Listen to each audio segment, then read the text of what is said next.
علامہ نور بخش توکلی نے اپنی کتاب سیرت رسول عربی صلی اللہ علیہ وآلہ وسلم نے امام ابو حنیفہ رحمۃ اللہ علیہ کی یہ ایک نعت نقل کی ہے، جس کے اشعار کا ترجمہ میں پیش کرتا ہوں۔ مجھے وہ اشعار بڑے پسند آئے۔ آپ صلی اللہ علیہ وآلہ وسلم کی وہ مقدس ذات ہے کہ اگر آپ نہ ہوتے تو ہرگز کوئی آدمی پیدا نہ ہوتا، نہ کوئی مخلوق پیدا ہوتی۔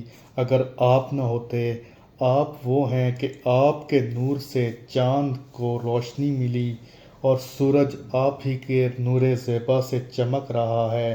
آپ وہ ہیں کہ آدم نے لغزش کے سبب آپ کا وسیلہ پکڑا تو وہ کامیاب ہو گئے، حالانکہ وہ آپ کے باپ ہیں۔ آپ ہی کے وسیلے سے خلیل نے دعا مانگی تو آپ کے روشن نور سے آگ ان پر ٹھنڈی ہو گئی اور بجھ گئی۔ ایوب نے اپنی مصیبت میں آپ ہی کے وسیلے سے رب کو پکارا تو ان پر مصیبت دور ہو گئی۔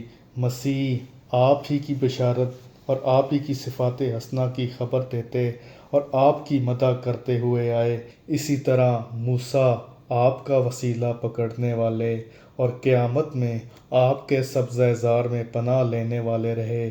انبیاء اور مخلوقات میں سے ہر مخلوق اور پیغمبر اور فرشتے آپ کے جھنڈے تلے ہوں گے۔